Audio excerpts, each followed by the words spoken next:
Hi all, thought I'd try again.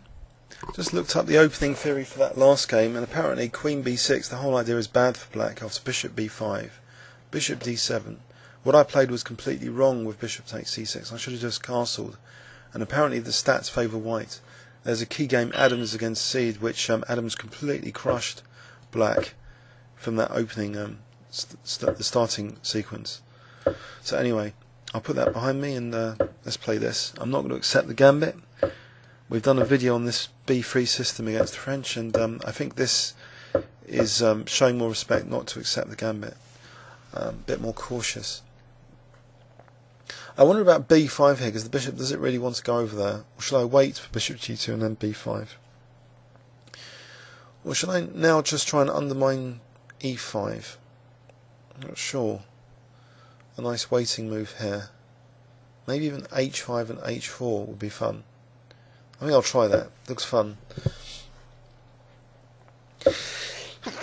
Pardon me. Sorry, this would be dangerous in a 5-minute game. This exchange sack here. If he's going to allow it. If he doesn't, then if castles, then HG, and I'm going to try and castle queenside and use that H file. So I think this is an interesting position. Normally, it's not good to sort of play where the opponent's strong. Now, if I play H3, I'm interfering with his development. I could play D4 to try and shut that bishop on D4. I think positionally, this is interesting stuff. What's going on here? Right now, F6 to try and attack E5. Given that this bishop's locked out of E5, do I want to take with the queen or the knight? I think taking with the queen might be okay to prepare E5. So I've given up that's E4 square though. So I wonder, E5 anyway. Allow knight E4.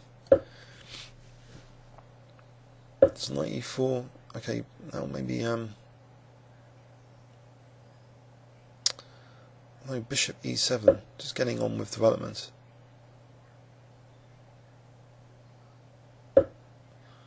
Okay, so queen F5 now. Hope I'm not going to get done in. This bishop is a bit tied in, so is this one. So I'm tying in both the opponent's bishops, but my king's still in the centre. At least the queen on F5 is also supporting pawn on H3 at the moment. So now, if I castle then queen H5, what about just taking this knight here, and then maybe playing knight F6 to try and untangle a bit, castle queenside, or is knight F6? If knight F6, right, there isn't any G4. There's queen F4, and this bishop at C1 is tracking my queen, which it might be. No, it's not, because G4 will be weak. Okay, knight F6 seems good. I hope. So if castle's queenside, maybe I can't take because knight D6 check. So here, what about bishop E6 or bishop D7? Bishop D7 doesn't look that bad. Or even, can I just leave my king in the centre and play A5 now and A4? Yeah, I think I'll go for that. To try and attack the opponent on that side of the board as well. Looks fun. So both these bishops are a bit pacified at the moment, but the knights are very good as compensation.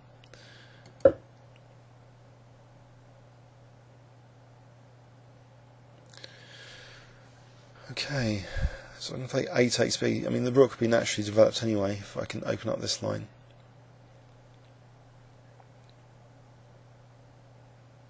I think I do want to open up the line rather than play A3 in this case, given that the king is now living on the queen side for a moment, for a few moments. Alright, what about rook takes H3 here? I don't get that. If G4 queen F4, yes, intriguing. Intriguing. I'm also thinking bishop G4, skewering queen and rook. I don't know if I can play it here. Right, if knight takes e5 as well, maybe knight takes c5 is annoying. Bishop g4, maybe, I don't know, knight take, no, bishop g4 seems as though it's playable. Yeah, bishop g4, I'm really tempted actually. Knight takes, right, bishop g4, bishop g4 it is. Oh, have I missed knight d6? Oh, bishop takes e2, king f8. I think that's okay. Alright, now why can't I just take the queens off and play knight takes e5? Or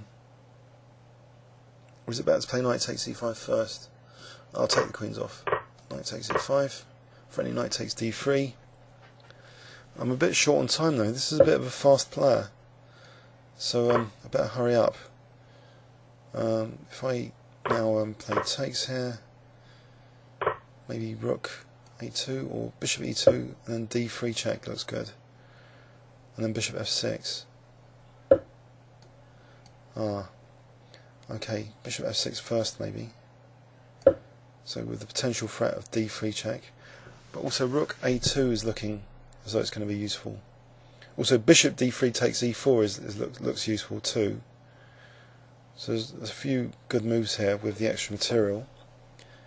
I don't know which one to choose from. Right, I'll take that. Try and drag my pawn down maybe. First check, and then taking on e4. And I've got to really try and use that pawn. But I've only got a minute. I mean, a minute's a long time though. Actually, it's not too bad to have a minute. And win that bishop. I mean, a nice skewer. Let's play b6 to keep the bishop out. I don't want to lose this pawn chain. No need to panic. The pin's not going anywhere. Maybe even knight takes c4 first, and then bishop takes f4. No, pin's going somewhere. I'll take d3. Try and drag this pawn. d2, and then bishop c2, and the queen. Is he going to resign? He's resigned. Let's have a look at that one. So an exciting game. He's playing this. He's obviously seen the video on YouTube about this b3 system. But I didn't mention that black can just ignore the whole gambit and play aggressively like this. Maybe there should be a follow-up video. Okay, after e5, I don't know. I give up the e4 square, but I get something in return here. I get, you know, these bishops are a bit squashed. This one's sort of cemented in, and this one's on f1. So the bishops are not great, and I don't even have to castle queenside at the moment. Why waste the perfectly good rook on the a file, which can open lines? And he gives up 2 pieces. I don't know if this is out of desperation or something. 2 pieces for the rook.